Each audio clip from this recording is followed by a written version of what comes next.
Former Sixer great Charles Barkley was stunned like we all were, and frankly shocked and hurt. And he joins us now on the Comcast Business Hotline. Chuck, how are you today?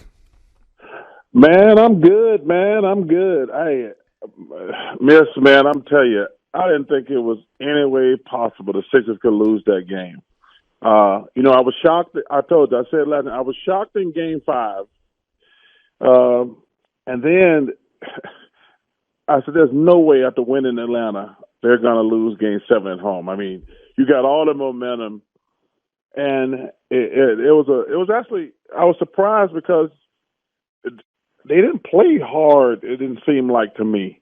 They didn't give up because remember after they played like duds last, they came out like gang fires, like the house was on fire. But last night that game was close the whole game, and you're like, Sixers might be in trouble, and they were. Yeah, there was a vacancy with that team, Charles. I don't know when exactly it happened. They lost something because you're right. There was no Game 7 vibe in front of a home crowd. In fact, this is a team that lost 3 games, playoff games at home with that kind of crowd. I mean, how is that possible? It was really disturbing last night because I was like, man, I have been in a Game 7 on the road and at home. And the home team, it gives them a great boost of energy. And, the place is on fire. And I like last night, they came out flat. And I was shocked last night. Like I say, after winning Game 6, there's no doubt in my mind. I actually thought they would win it pretty easily because Atlanta hadn't been in that situation before. And I was very surprised. Number one, like I say, I was surprised they lost. But I was also surprised about the lack of man, because I know how Philly crowds are. If they get off to a good start, that crowd is going to be going nuts, and it's going to get them guys more energy. But I didn't see that at all last night.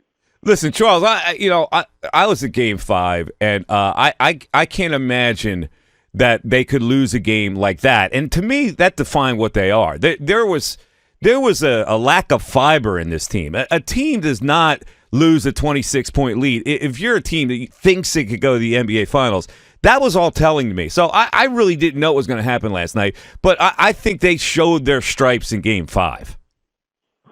I think that's fair. You can't blow a 26-point lead at home in a must-win game. You just can't do that. I mean, because, you can give the other team credit, but the bottom line is if a team scored that many more points than you, you're doing something wrong. So it can't be, like I say, in the NBA, teams come back from 10, 12 points. But when you give up 26 points lead, you're doing something wrong on the other end of the court. So I was stressed out. I could not believe Game 5. And like I say, I actually thought Atlanta was going to end it in Atlanta. And when the Sixers won, I was like, there's no way they're going to lose Game 7 at home. There's no way. Yeah, I thought this. Can you possibly lose Game 5 and 7 at home? So from that respect, yeah, and they were a big favorite last night. But let's address the issue, or as I call it, the problem. And you guys addressed it a lot last night. In fact, Shaq said he would fight him. So what is your explanation of Ben Simmons right now? I think it's a very tricky situation. You got to do one or two things. The Sixers organization got to sit him down and say, yo, man, are you going to work on your game? Because this is the third year in a row where we had a team that was good enough to win the championship. Let's get one thing. They lost to an inferior team. The Sixers are a better team than the Hawks. But so I'd sit Ben down, and it's Elton Brand, Doc, Daryl, who's ever there, and say, yo, man, are you going to work on your game? Because, see, I think, this notion, I've seen all these people I know your phone's been blowing up. But my thing is, who in the world want to trade for that dude they saw play last night? This notion we got to get rid of Ben Simmons. We got to get rid of Ben Simmons. What GM in the world is picking up the phone this morning and say, I want that dude on my team? Seriously. No, you're right about that. It would be. It's a leap of faith to think that somebody thinks they can fix them. First of all, I think he's owed like $144 million. Yeah. And for you to take, first of all, you got to give up a lot to get Ben Simmons because you have to match the salaries. But the notion that the Sixers' phone is going to be blowing off the hook after they watch a guy not take a shot in the fourth quarter in the last 4 games. And I'm going to tell you something. What bothers me, and I think, listen, I know Philly. You're a Philly guy. And I've been in Philly. I've been in Philly since 36 years. I've been in the NBA for 36 years. I think the one thing that disturbs the fans the most is he's scared. Listen, my 2 favorite Philadelphia guys are Brian Dawkins and Ron Hextall. They gave you everything they had, even though they didn't win the championship. And Philly, and same thing with AI. Philly gonna always love you and give you respect. But when they see a guy who's scared to death out there, who's running from the ball, who's giving the ball up way too soon, because I'm telling you, in the back of his mind, he's thinking like, at some point they're gonna start fouling me. So he started getting rid of the ball way too early, like a bunch of times. We showed a bunch of them on the show last night. And I'm telling you, he was saying in his head, they're gonna foul me. Let me get rid of the ball. But I think that's what disturbs me and most of the fans in Philadelphia. Because one thing about Philly, if you bust your hump, they're always going to give you love. But to see a guy who's terrified and scared out there, that's why Philly's really mad. That's just my personal opinion. Charles, you're right. You're absolutely right. So explain to me how an NBA player who has risen to such a level where he is paid a max contract can be scared in the second round of the playoffs. Explain that to me, because that's what we're trying to figure out today. The only thing I can compare it to is my golf game. Because I've never been scared on a basketball court. Mike, there was a time when I was standing over the golf ball. I was terrified. I was like, pull the trigger. And I'm like, I have no idea where this ball is going to go. I got zero idea. I got 12 people talking to me at the same time. And right when I get ready to swing, somebody else says something, and I'm thinking, oh, my God. That's the only thing I can compare it to. But, because I've never seen a basketball player, there's guys who can't shoot, who will shoot. But this guy is scared to shoot the basketball. And, in my first inclination, I feel sadness. I really do. I feel sad for the kid because one thing about sports, you're naked out there. You're naked. And everybody is saying, he is folding in front of millions of people on television and 20,000 there. And ain't nothing that you can do about it. And it's sad. I feel sad for the kid. But that being said, when you pay somebody that type of money, you got to do your job, man. You got to at least attempt to do your job. Well, you see, that's exactly what the point is, because I can see the parallel with your golf game. This is his profession. That would be akin to you, going in the NBA and you're playing in Game 7. The mentality that you're used to compete at this level in your profession. Yeah. Mike, let me tell you something. Like I said on TV last night, it's the entire Sixers organization's fault. And it goes back to Brett Brown and those guys. They haven't been making this kid shoot. This ain't the first time we've been saying this. And you remember they sent out all those bogus videos the last couple of years that he was shooting during the summer? Yep. But the Sixers have not, yo, man, you're going to have to shoot the ball. And they have never forced him to shoot the ball. It's been going on for how could they have done that? Because I agree with you. How they have enabled him, absolutely. Yes. But how could they have changed it? Make him shoot. I told you, and we had this conversation. Every time he wouldn't shoot, I would take him out the game. Or if we were running plays in practice, he's wide open, he didn't shoot it, we should turn it. Hey, run the play again. Because let me tell you something. One of my the best coach I ever had is Billy Cunningham. So we always go down to Sixers training camp, and we went down for the first last year, right before COVID. to see the Sixers practice. And it was the first day of training camp, and we were sitting there for 2 hours. And Billy says to me, "Did you see?" And they ran through plays and Ben shot layups, and then they scrimmaged for like an hour and a half. And Billy says, "Did Simmons take any shots?" And I said, "Wow, I don't think so." And I said, "You guys been showing us these videos all summer, him shoot jumpers, and then this is like Brett's still the coach at the time, and me and Billy are talking like, why don't they get on him for not shooting in practice? Because you know if he don't shoot in practice, he's not going to shoot in the game." Yeah. Let's talk about the whether. First of all, what do you think the locker room should have done? Shaq said last night he would have fought him.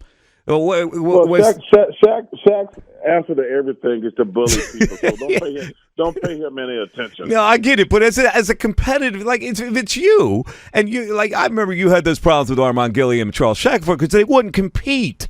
So, like, yeah, what would you have done with him if you're a teammate? Well, I would have started. It would have started way before now. I'm not even sure if it's too late now, to be honest with you, because this should have. Like, Mike, we've been talking about this. How many years have we been talking about this now? This didn't start. You know, everybody's making a big deal out of the last 4 games. You know, man, we've been talking about this same issue for years. Not the last week, for years. I've been on your show a lot, and we've been talking about this dude not shooting the ball for years. And now it just came to a head because this is the 3rd year in a row we're in the exact same situation. But let's don't act like this thing started. Everybody's like, well, this guy didn't take a shot the last 4 games in the 4th quarter. I said, dude, this has been going on for years. Let's don't act like it's just happened in the last week when in games 4, 5, 6, 7. We've been having the same conversation for years. And like I say, I got to blame the Sixers organization because they should have made this kid start shooting years ago. Charles, truthfully, does he have to go? And if you're Embiid, do you say to management he's got to go? Well, I think, listen, see, that's the thing I think that people don't understand. Listen, if I'm a general manager, because if you make that trade for Ben Simmons and he don't learn to shoot the ball, you're buried as a GM. Yeah, I get. Yeah, I get it. You are, yes. You're cooked. You're cooked as a GM. I know it's difficult to make the move. Yeah, it's difficult to make the move, but listen, I would take Ben in the gym. I'd hire him I'd take his family and friends out of the equation because I know that's been an issue. I'd get him a coach and say, hey, you're going to come to the gym every day and you're going to shoot 1,000 jump shots every day. None of your family, none of your friends. We're paying you $30 million a year. You're going to shoot 1,000 jump shots every day. You're going to shoot 500 free throws every single day. That's what I. That's the better alternative for you.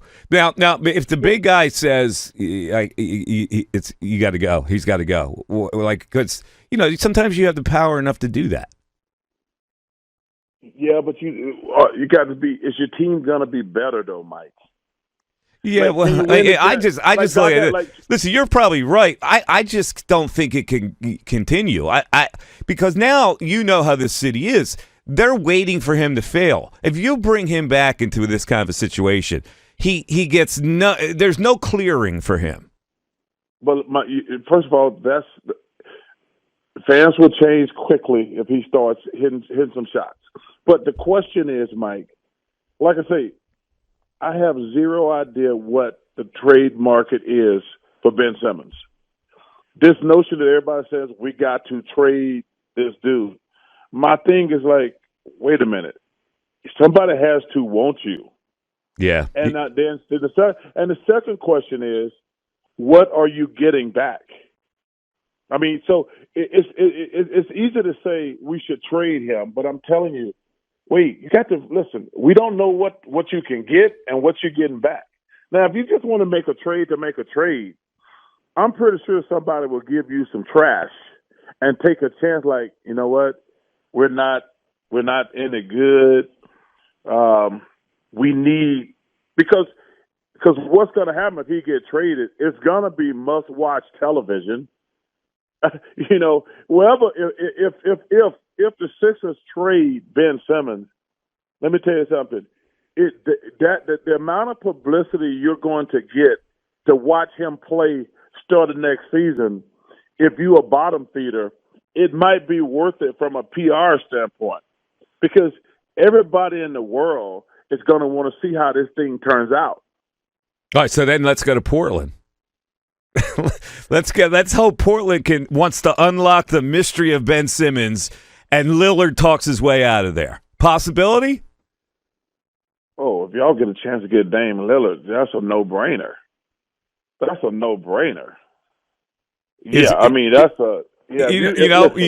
a situation where they have nothing to lose. Really, they're not going anywhere with Dame Lillard. Maybe they think they can unlock the mystery of Ben. Hey, listen. If I'm Elton Brand and the Portland Trail Blazers call me and say, "Hey, Ben Simmons for Dame Lillard," yes, yes. Oh, I get it. I couldn't get yes out my mouth fast enough. Yeah. Let me ask you about Doc. Because I don't think he coached a very good series, and he's been haunted by this whole inefficiency in playoff situations where he's ahead or he has the better team. And I think he set a bad tone with the way he shaped his defense in Game 1 with Danny Green trying to guard Trey. What do you think of his performance? Well, we thought that was a mistake in Game 1 to put Danny Green on Trey. We thought that was a mistake, but he quickly did it, made the adjustments. Listen, I think I want to give Ben Simmons some credit too, because I got on Joel Embiid a couple games ago when the Sixers blew that 26-point lead. He didn't talk to the press. I said, you don't get to talk to the press when you play good, and when you play bad or blow a game, don't talk. Ben Simmons stood there like a man last night. And he said, "I let my team down." Did he? Did he actually say that? He said a lot of other things that took himself off the hook, saying he gave, he provided for his guys and he played defense and all that stuff. Because we're not paying him $140 million to play defense. Well, that's what I mean. So, he takes it a little bit, but not a lot. Well, I last night I wish he had said a little bit more. It's like saying I take full responsibility for not playing good. I let my teammates down.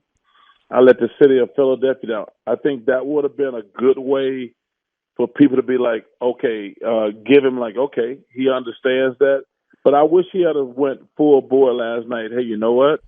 I got a lot of work to do. Yeah, I think he's oblivious to that, Charles. I really do. Well, listen, this is the turning point in his career, though, Mike. Listen, and I mean this sincerely. This is the turning point in Ben Simmons' career. If he don't get it together now, he's never going to come out of the abyss. Because this is low as you can go. For the second best player on the team, a 3-time All-Star, to be afraid to take shots, that is low as it can go. I mean, seriously, this ain't a guy coming off the bench who he's just some guy. So there's some NBA players who are just some guys.